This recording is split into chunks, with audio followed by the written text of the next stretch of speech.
Music director DJ Nitish Raj Mangura Nawada. भरल पंडाल में घटना एगो करी देलकै भरल पंडाल में घटना एगो करी देलकै छोरा जयमाला में छोड़िया के मंगिया सिंदूरा से भरी देलकै छोरा जयमाला में छोड़िया के मंगिया सिंदूरा से भरी देलकै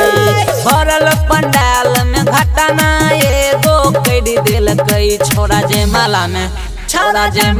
छोड़िया के मंगिया सिंदूरा से भरी देलकै छोरा जयमाला में छोड़िया के मंगिया सिंदूरा से भरी देलकै। डीजे नीतीश राज मंगुरा नवादा मां अम्बे रिकॉर्डिंग स्टूडियो बिसन। पहिले से छौरी के नेचर ठीक ने रहै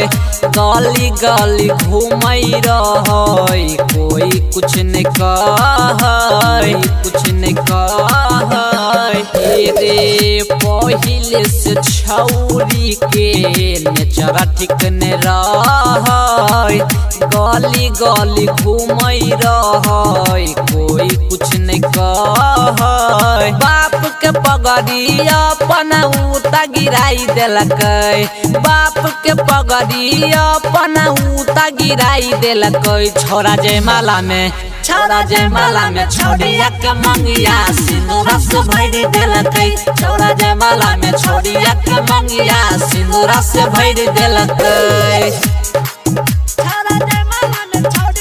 DJ Nitish Raj Mangura Nawada mix by Saurabh Patel. साथ जुड़े से पहिले संग ओकरा छूट गेलै गाँव समाज के छौरी से सब रिश्ता टूट गेलै रे साथ जुड़े से पहिले संग ओकरा छूट गेलै